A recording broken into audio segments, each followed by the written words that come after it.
Shalom. Renungan kali ini berjudul Mendengar Suara Allah. Dan untuk judul Mendengar Suara Allah ini terdiri dari 3 seri. Dan ini merupakan seri yang pertama. Mari kita memulainya dengan Mendengar Suara Allah seri pertama oleh Evangelis Lokamanya Prawiro.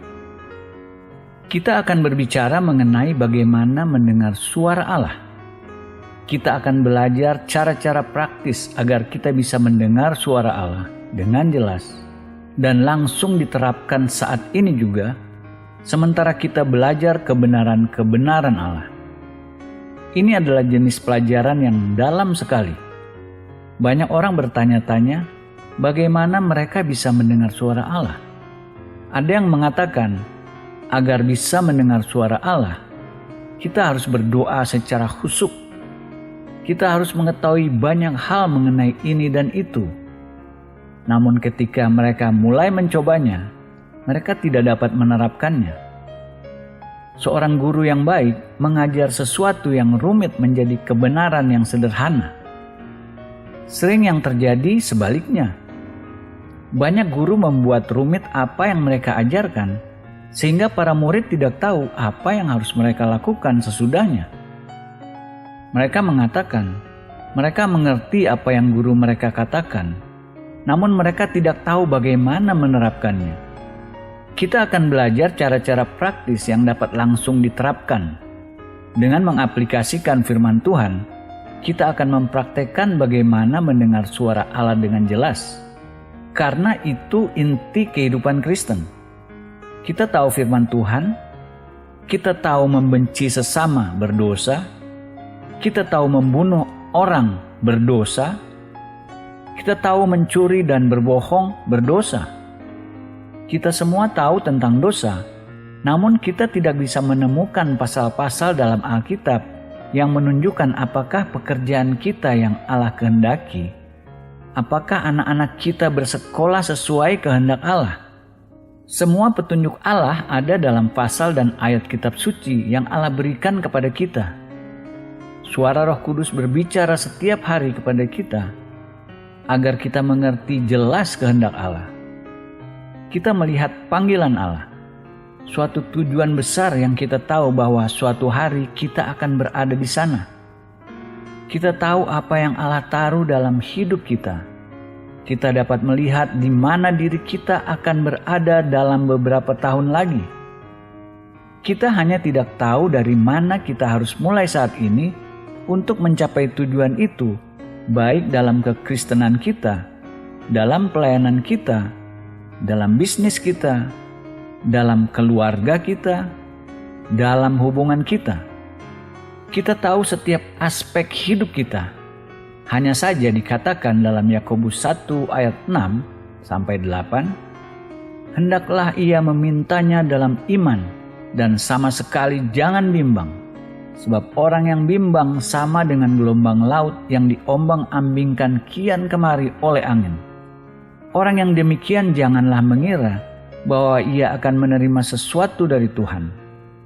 Sebab orang yang mendua hati tidak akan tenang dalam hidupnya. Ketika kita melihat tujuan hidup kita, panggilan Allah bagi hidup kita, kita bertanya-tanya bagaimana kita bisa sampai ke sana. Kita hanya berpikir yang besar-besar tanpa melihat langkah-langkah kecil yang harus kita lalui. Syarat untuk sampai pada tujuan kita hanya dengan taat setiap hari kepada Allah. Taat menyediakan waktu untuk mendengar suara Allah. Taat setiap hari akan membawa kita lebih dekat pada panggilan kita. Taat setiap hari akan membawa kita lebih dekat pada tujuan kita dan tempat yang Allah sediakan bagi hidup sesuai rencana Allah. Setiap hari akan menjadi lebih mudah atau lebih rumit. Setiap hari kita hidup dalam damai sejahtera atau kebingungan atau kekacauan. Setiap hari kita melihat gambar yang jelas atau gambar berawan. Semua tergantung pada ketaatan kita. Kita sering bertanya, Allah, apa rencanamu dan bagaimana kita dapat mengetahuinya? Suara Allah tidak diperuntukkan bagi orang-orang super spiritual, tidak diperuntukkan hanya bagi orang-orang yang bekerja dalam ladang penginjilan, tidak diperuntukkan hanya bagi pendeta dan pengkhotbah. Suara Allah bisa didengar semua orang percaya. Bisa mendengar suara Allah bukan hak istimewa kita, melainkan tanggung jawab besar. Sebaliknya adalah hak istimewa Allah berbicara kepada kita. Tanggung jawab kita adalah menyampaikan kabar baik kepada orang lain, karena berita dari Allah ada pada kita. Kita tidak bisa memberi sesuatu yang kita tidak miliki. Jika kita tidak menerima petunjuk dari Tuhan, kita juga tidak bisa memberi petunjuk kepada orang lain. Oleh karena itu, Paulus berkata, "Ikutlah Kristus." Bagaimana kita tahu kita mengikut suara Kristus? Ayat ini kunci yang penuh kuasa. Jika kita percaya apa yang Yesus katakan akan merubah kekristenan kita secara radikal, merubah semua aspek dalam hidup kita. Mungkin kita sedang frustrasi dengan hidup kita. Mungkin kita sedang frustrasi dengan keuangan kita. Mungkin kita sedang frustrasi dengan keadaan keluarga kita. Jika kita mempelajari kunci ini, akan merubah kita sekarang juga. Segalanya akan bergeser dalam hidup kita, dan kita akan berjalan dalam arah yang benar, berbelok dari arah yang salah. Segala sesuatu yang kita lakukan sudah dirancang khusus menghasilkan buah-buah saat ini juga. Jadi buah-buah apa yang kita hasilkan dalam hidup kita, dalam hubungan kita, dalam keuangan kita, dalam bisnis kita, dalam rumah tangga kita, dalam keluarga kita. Hidup kita sudah dirancang dengan sempurna untuk menghasilkan buah-buah saat ini. Cukup mengerikan bagaimana kita hidup, bagaimana kita bertindak, bagaimana kita mendengar suara Allah menentukan buah yang kita hasilkan saat ini juga dalam setiap bagian hidup kita. Allah berkata, orang yang mendua hati tidak stabil dalam hidupnya. Dia tidak stabil emosinya. Dia tidak stabil dalam segala sesuatu dimanapun ia berada. Orang mendua hati tidak akan menerima sesuatu dari Tuhan. Kita harus konsisten. Yesus berkata dalam Yohanes 10 ayat 26-28, "Tetapi kamu tidak percaya karena kamu tidak termasuk domba-dombaku. Domba-dombaku mendengarkan suaraku dan aku mengenal mereka, dan mereka mengikut aku. Dan aku memberikan hidup yang kekal kepada mereka, dan mereka pasti tidak akan binasa sampai selama-lamanya, dan seorang pun tidak akan merebut mereka dari tanganku." Itu suara Allah dalam hidup kita. Sering kita membuat keputusan-keputusan penting tanpa konsultasi kepada Allah. Tidak mendengar suara Allah akan menghambat hasil-hasil yang kita harapkan. Intinya bukan hasil-hasilnya, melainkan kekuatan kita, karena Yesus berkata, "Domba-dombaku mendengarkan suaraku." Kita memiliki kunci atas masa depan. Bapa kita yang sangat mengasihi kita tahu masa depan. Bapa kita yang sangat mengasihi kita tahu hasil-hasil dari keputusan-keputusan yang kita buat dan apa akibatnya. Ini kuasa Allah. Dia tahu keputusan-keputusan kita. Karena dia tahu keputusan-keputusan kita, dia bisa mengarahkan keputusan-keputusan itu. Suara Allah adalah GPS untuk kehidupan kita, memberitahu keputusan-keputusan apa yang betul dan yang salah. Yesus mengatakan, "Domba-dombaku mendengarkan suaraku dan mengikut aku." Jadi siapa yang bisa mendengar suara Allah? Yesus berkata, "Domba-dombaku mendengarkan suaraku." Pertanyaan yang kita harus tanyakan bukan apakah kita bisa mendengar suara Allah. Pertanyaan yang kita harus tanyakan adalah, apakah saya domba? Apakah saya miliknya? Apakah saya mengasihinya?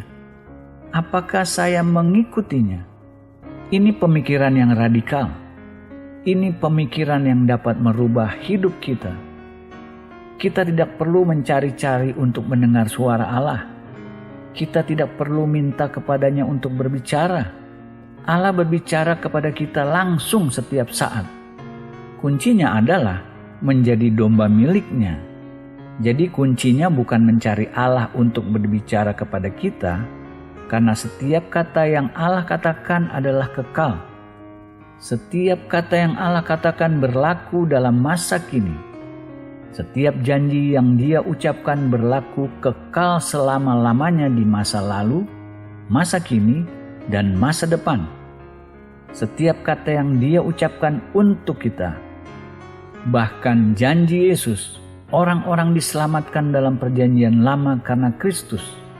Ia memberitakan kabar keselamatan kepada orang-orang yang dipenjara sejak zaman Nuh. Orang-orang yang mengakui kebenaran diselamatkan olehnya. Jadi janji masa depan Allah ada di masa sekarang. Ucapan Allah adalah kekal untuk kita peroleh sekarang. Kita perlu tahu apa yang Allah sampaikan untuk kita saat ini. Kuncinya bukan mendengar, kuncinya mengenal. Roh kita mendengar firman Allah. Dalam 1 Korintus dikatakan bahwa roh Allah berkomunikasi dengan roh kita. Contohnya, baptisan Roh Kudus yang adalah bersatunya dua roh. Raja Daud menulis sementara dia memanggil Allah, dasar hati kita memanggil dasar hati Allah. Komunikasi seperti itu sedang terjadi sekarang. Dia sedang bekerja atas kita sekarang. Itu kebesaran Allah. Ketika kita menjadi sadar hadiratnya, kita mulai mengakuinya di pikiran kita. Hal-hal mulai bergeser dalam diri kita. Amsal mengatakan, apa yang dipikirkan orang itulah dia. Pikiran apapun yang ada di pikiran kita bermanifestasi dalam hidup kita. Ada 3 kunci bagaimana kita bisa mendengar suara Allah. Dikatakan dalam Yohanes 14 ayat 26, tetapi penghibur, yaitu Roh Kudus, yang akan diutus oleh Bapa dalam namaku, Dialah yang akan mengajarkan segala sesuatu kepadamu dan akan mengingatkan kamu akan semua yang telah kukatakan kepadamu. Dikatakan, Dia mengingatkan dan Dia mengajarkan. Roh Kudus akan mengingatkan kita apa semua yang Allah telah katakan dan akan mengajarkan apa yang Allah sekarang sedang bicara dengan kita. Masalahnya, Roh Kudus tidak bisa mengingatkan kita apapun yang kita belum pernah dengar. Bagaimana Dia mengingatkan kita firman Tuhan jika kita tidak memberi apa-apa ke dalam roh kita? Ketika kita membaca firman Tuhan dan menerimanya dalam roh kita, Roh Kudus akan mengingatkan kita apa yang kita terima. Contohnya, bagaimana kita bisa menarik uang dari rekening bank kita jika kita tahu tidak ada dananya? Jika kita mencoba menarik dari firman, namun kita tidak pernah menerima firman dalam roh kita, tidak ada yang bisa ditarik. Mata airnya kosong. Kita tidak memberi Roh Kudus apa-apa untuk dapat dikerjakan. Dalam kitab suci, kita melihat Roh Kudus bekerja dengan firman. Penciptaan dalam kitab Kejadian, Allah berfirman, Roh Kudus melayang dan dunia diciptakan. Begitu pula firman bekerja dengan Roh Kudus. Jika kita hanya memiliki firman, kita menjadi seperti orang Farisi. Jika kita hanya memiliki roh, kita menjadi tidak tertib, disorderly. Ketika kita menggabung firman dan roh menjadi satu, tumbuh kedewasaan, terjadi penciptaan, turun kuasa dalam diri kita. Roh Kudus mengingatkan dan mengajarkan. Yesus berkata Dia datang untuk mengingatkan dan mengajarkan. Dia mengajarkan segala sesuatu. Pertanyaannya, bagaimana Dia bisa mengajarkan segala sesuatu yang Tuhan sudah firmankan? Beberapa orang berkata, pada masa kini Allah tidak berbicara lagi kepada manusia. Itu tidak benar. Firman Allah adalah fondasi. Hubungan kita dengan Allah adalah strukturnya. Apa gunanya memiliki fondasi jika kita tidak bisa memiliki hubungan dengan Allah? Allah hidup dan masih berbicara dengan manusia. Beberapa orang berkata, Allah tidak berbicara lagi karena kitab suci sudah lengkap. Apa tujuan Alkitab?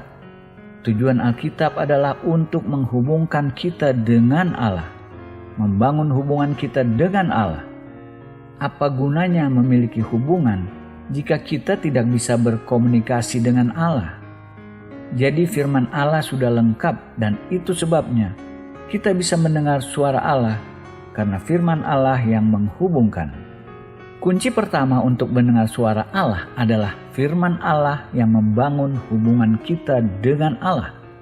Jika kita masuk ke dalam roh dan masuk ke dalam firman Tuhan, kita dapat lebih mudah mengenal suara Allah. Sementara kita membaca apa yang sudah tertulis, Allah bisa lebih banyak lagi berbicara kepada kita. Firman Allah membuat kita bisa mendengar suara Allah lebih jelas. Namun Roh Kudus hanya bisa bekerja berdasarkan apa yang kita berikan. Kita harus mengambil firman dan memasukkannya ke dalam diri kita.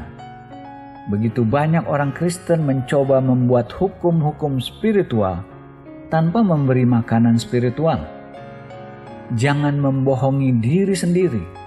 Kita tidak bisa hidup dan mendengar suara Allah jika kita tidak dalam firman. Setiap hari, usahakan mendapatkan sebanyak mungkin firman agar mengalir dalam hidup kita. Masuklah ke dalam firman. Roh Kudus bekerja berdasarkan apa yang kita berikan. Jadi pertama adalah firman. Firman yang tertulis. Agar Allah bisa mengangkat kita ke tingkat selanjutnya, kita harus taat mulai dari tingkat pertama. Kita tidak bisa melangkah langsung ke tingkat ketiga. Jika kita taat setiap hari pada suara Allah, maka kita akan mencapai tempat itu. Sementara kita masuk ke dalam firman, segala sesuatu akan menjadi jelas. Kunci kedua dapat ditemukan dalam Mazmur 62 ayat 1. Hanya dekat Allah saja aku tenang, daripadanya lah keselamatanku. I wait quietly before God, for my victory comes from Him. Pikirkanlah, hanya dekat Allah saja aku tenang, daripadanya lah keselamatanku. Keselamatanku datang dari Allah. Tidak ada yang meragukan itu. Tetapi yang Daud katakan, aku menunggu dengan tenang. Dalam Matius 6 ayat 5 dan 6, dan apabila kamu berdoa, janganlah berdoa seperti orang munafik. Mereka suka mengucapkan doanya dengan berdiri dalam rumah-rumah ibadat dan pada tikungan-tikungan jalan raya, supaya mereka dilihat orang. Aku berkata kepadamu, sesungguhnya mereka sudah mendapat upahnya. Tetapi jika engkau berdoa, masuklah ke dalam kamarmu, tutuplah pintu dan berdoalah kepada Bapamu yang ada di tempat tersembunyi.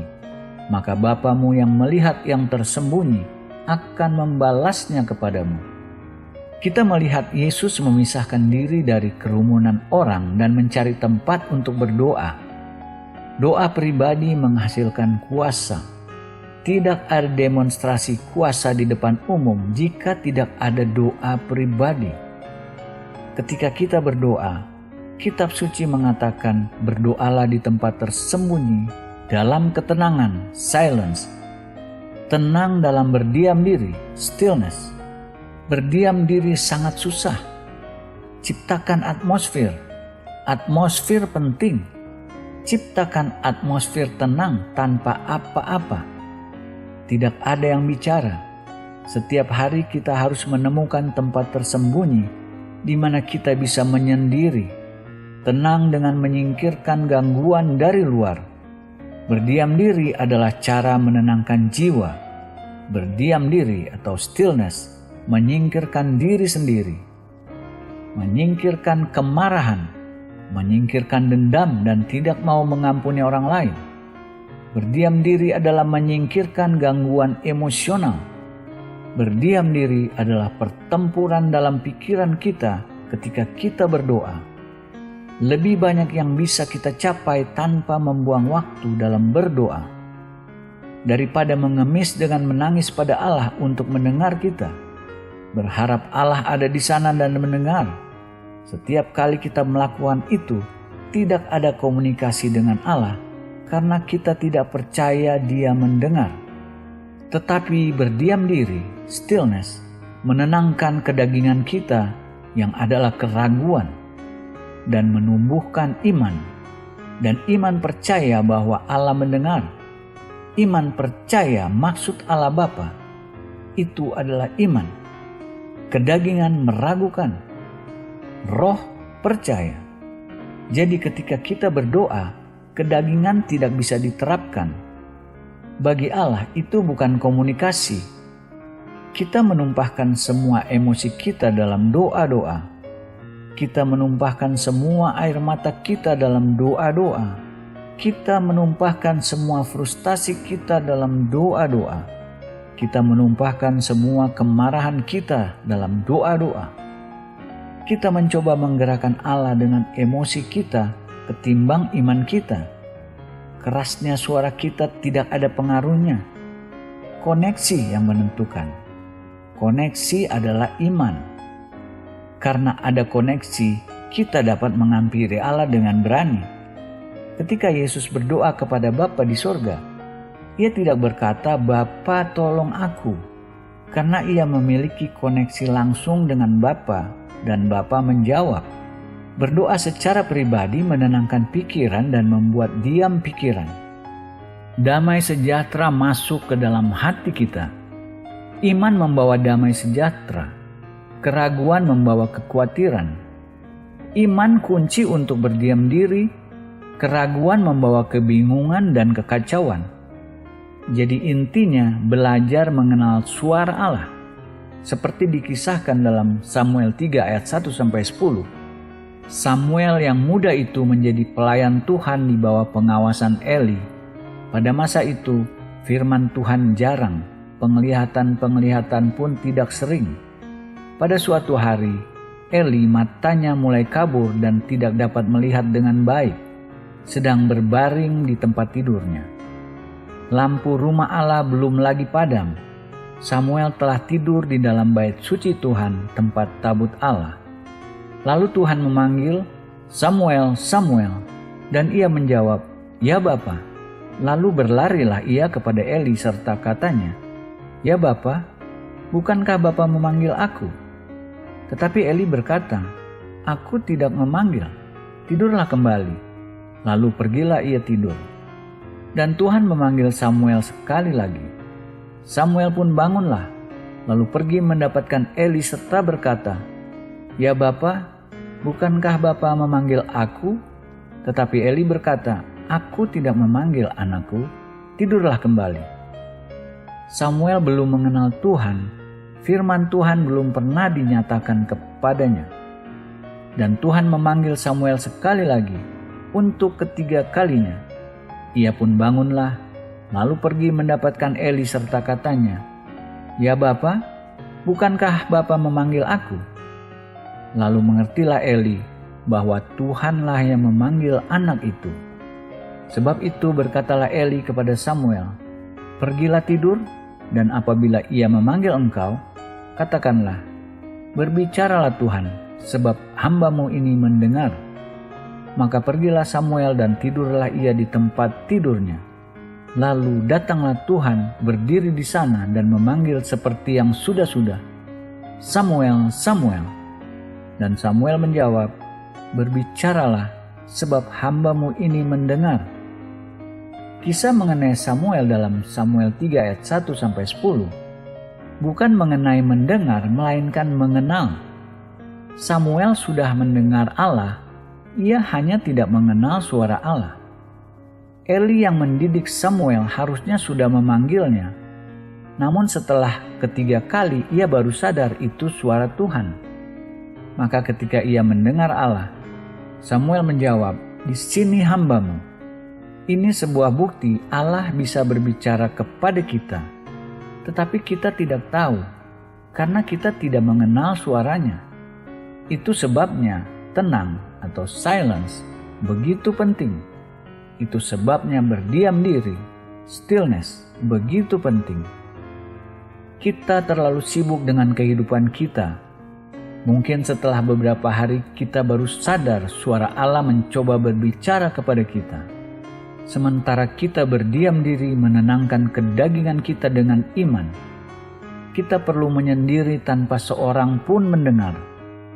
Bangun atmosfernya. Hal-hal akan muncul.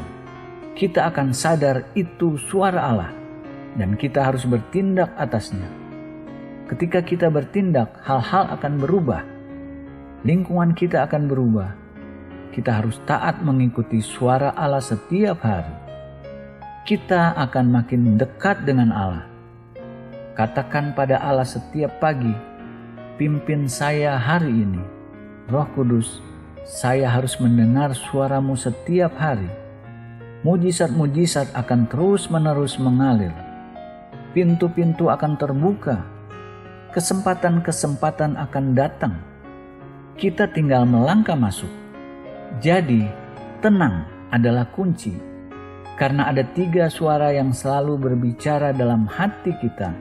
Pertama adalah sekular, kedua iblis, dan ketiga Roh Kudus. Hanya 3 itu yang berbicara.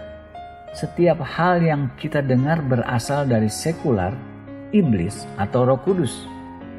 Sekular adalah hal-hal yang duniawi, seperti materialisme, ajaran-ajaran dunia, pengaruh kebudayaan, kedagingan kita, dan sebagainya. Sedangkan iblis adalah kebohongan-kebohongan musuh. Roh Kudus adalah kebenaran firman Allah. Iblis selalu menentang firman Allah, sedangkan sekuler selalu menentang kodrat alami Allah.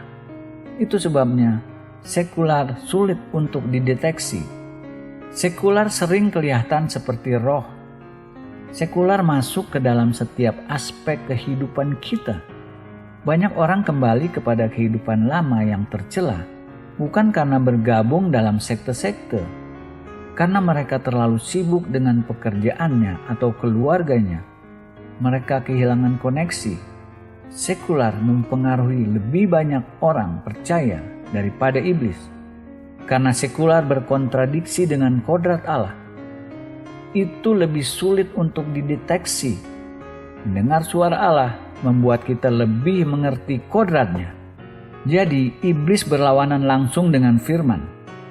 Sekular berlawanan langsung dengan kodrat Allah.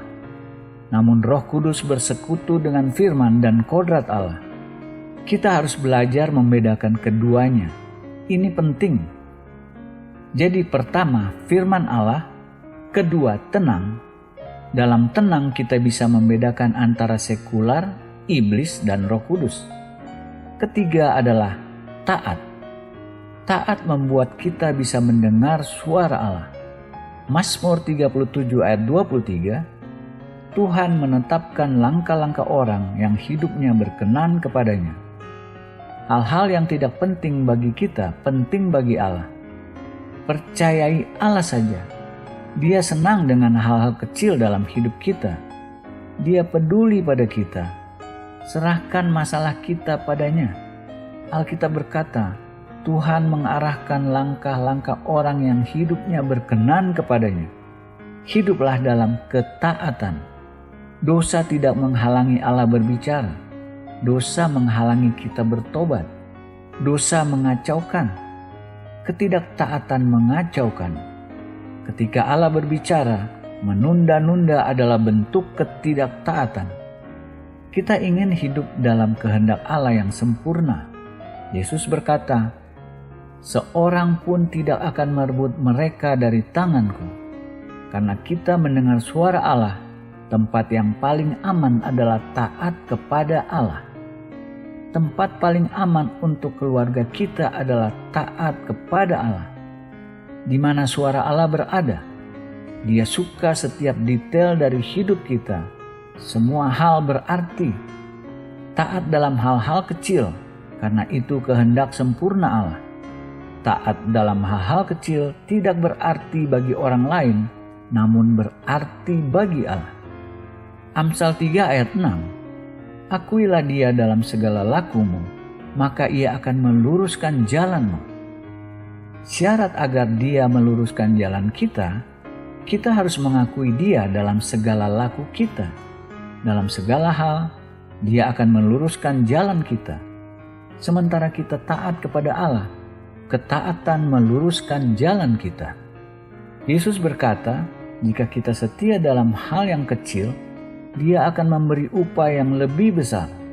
Jadi jika kita setia dalam hal-hal kecil, Allah akan mengarahkan kita kepada hal-hal yang lebih besar. Banyak diberi, banyak diminta. Itu sebabnya hak istimewa dan tanggung jawab besar mendengar suara Allah. Kemanapun kita pergi terjadi mujizat, tidak harus kesembuhan. Kemanapun kita pergi, sesuatu terjadi karena kehendak Allah. Hal-hal terjadi dalam kehidupan orang lain, kita akan berbicara sesuatu yang tidak kita sadari dan merubah hidup orang lain. Karena kita taat, kita hanya hidup dalam ketaatan.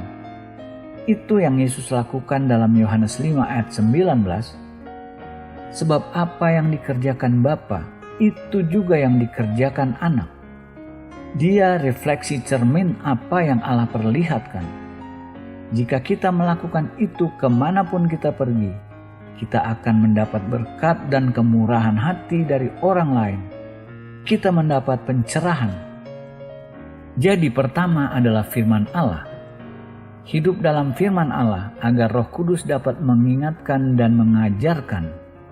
Kedua, tenang dan berdiam diri, agar kita dapat membedakan antara sekular, iblis, dan Roh Kudus, dan mengenal suara Allah sehingga tahu apa yang ingin Ia katakan. Ketiga, taat. Allah tidak akan meluruskan jalan kita sampai kita taat. Itu syarat Allah. Menunda-nunda adalah salah satu bentuk tidak taat. Efesus 6 ayat 18, dalam segala doa dan permohonan, berdoalah setiap waktu di dalam roh dan berjaga-jagalah di dalam doamu itu dengan permohonan yang tak putus-putusnya untuk segala orang kudus. Apa yang dihasilkan doa yang tak putus-putusnya? Meningkatkan sensitivitas.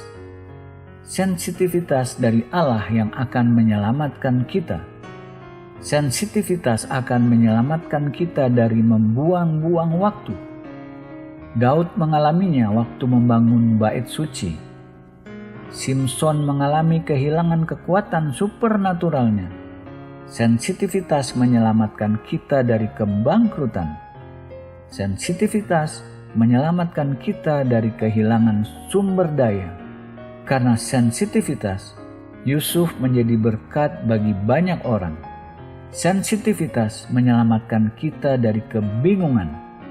Akar dari kebingungan karena kita tidak percaya. Tidak ada formula khusus untuk mendengar suara Allah. Jika kita melakukan 3 hal di atas, firman Allah, tenang dan berdiam diri, dan taat, kita memiliki sensitivitas. Semua dalam urutan yang benar. Sensitivitas adalah hasil dari doa yang tak putus-putusnya. Ada 7 putaran doa. Doa permohonan, doa perlawanan, doa penghormatan, doa persekutuan, doa istirahat, doa pewahyuan, dan doa pelepasan. 7 alam doa.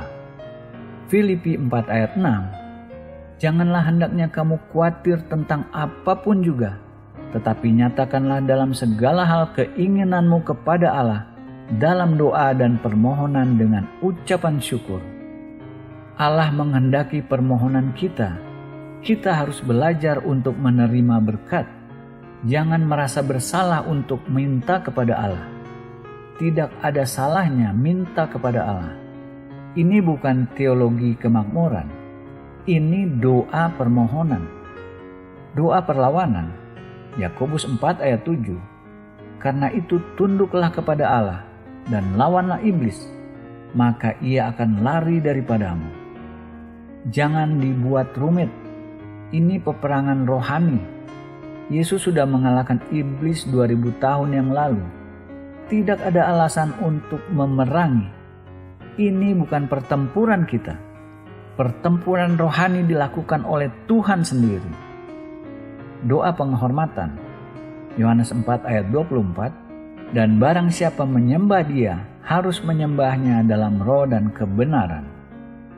Doa penghormatan, kita harus mulai dengan penyembahan. Doa persekutuan, 2 Korintus 13 ayat 24, ini persekutuan dengan Roh Kudus, bergaul dengan Allah. Doa istirahat, Mazmur 46 ayat 11, diamlah dan ketahuilah bahwa Akulah Allah. Doa istirahat, menyadari hadirat Allah, beristirahat dalam Dia. Doa pewahyuan, melihat visi-visi terbuka. Allah mengungkapkan ketika kita menyembah. Roh Kudus berbicara memberi pewahyuan dalam hati kita. Doa pelepasan, Kisah Para Rasul 10 ayat 38. Yesus dari Nazaret, bagaimana Allah mengurapi Dia dengan Roh Kudus dan kuat kuasa. Dia yang berjalan berkeliling sambil berbuat baik dan menyembuhkan semua orang yang dikuasai iblis, sebab Allah menyertai Dia. Roh Kudus melepaskan orang-orang melalui kita. Ketika kita memiliki sensitivitas, kita tahu bagaimana mendengar suara Allah. Tidak ada formula. Jangan berkecil hati. Amin.